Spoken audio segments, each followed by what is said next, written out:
How did you decide to chart the course in the way that you did? To your earlier point, you've been trained operatically, but you did not go that route. And now after Broadway and after Hollywood and after the small screen, now you finally end up where one could argue should have been all along, or could have been certainly all along on the Met stage. Why this route to the Met? It's a great question. And Yeah. I grew up singing in church, gospel music. I grew up singing country music because I'm from Broken Arrow, and that's what we do. But I went to college, and my dad was a real advocate of getting my education. He said, I don't care if you get a degree in basket weaving, just get a degree. And it was there that my voice teacher really opened up my voice. And I discovered that I had this operatic sound and as well, and I started succeeding at competitions and basically won an award for the Met auditions when I was 22. It's not a contest to get in the Met, they just give a cash scholarship. That's all that matters anyway at that point. Yeah, right there in college you're like, give me whatever you can give me.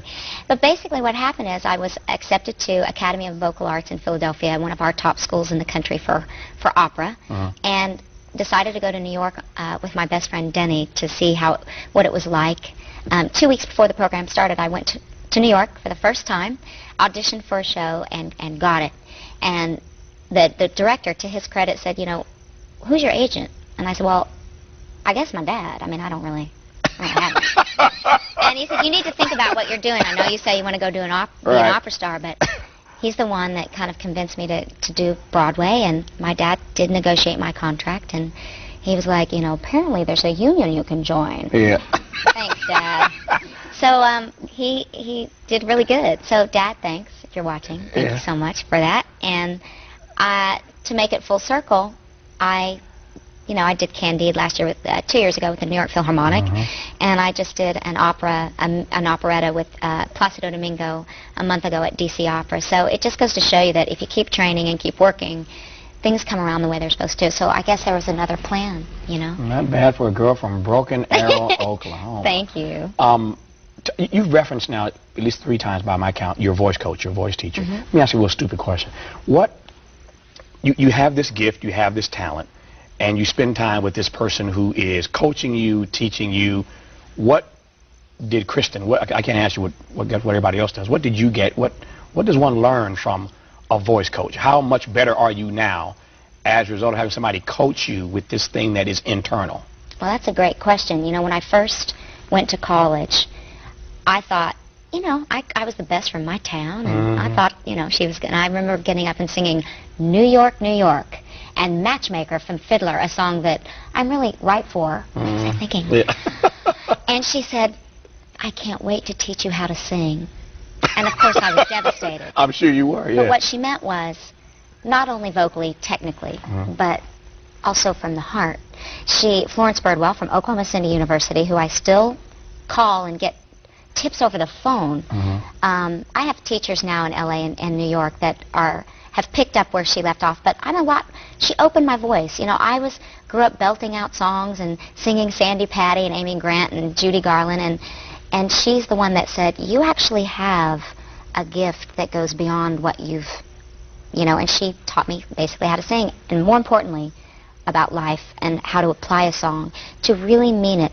Lyrics are so important, and people, you know, if I may, a lot of songwriters today you miss a lot of the lyrics. This woman taught me, when you're standing up to sing, your job, it's not only to be vocally correct, but to get it across to the people so that they will be touched. That's your job, and that's what she taught me. All right, so I'm going to put you on the spot right quick here in a minute and 20 seconds left.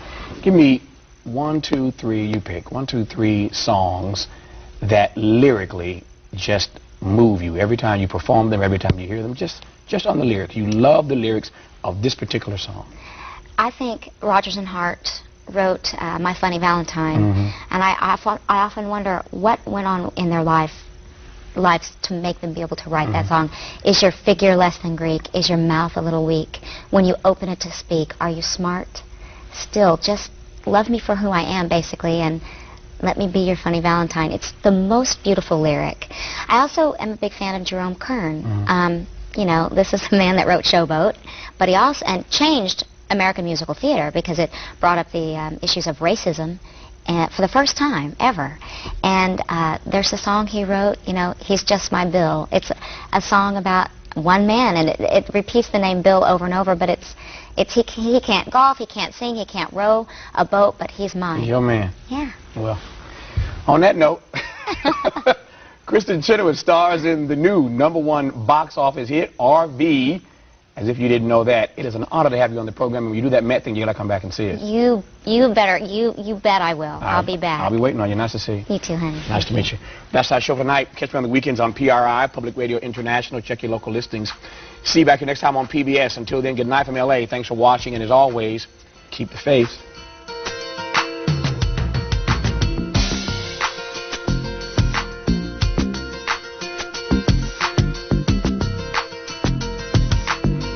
For more information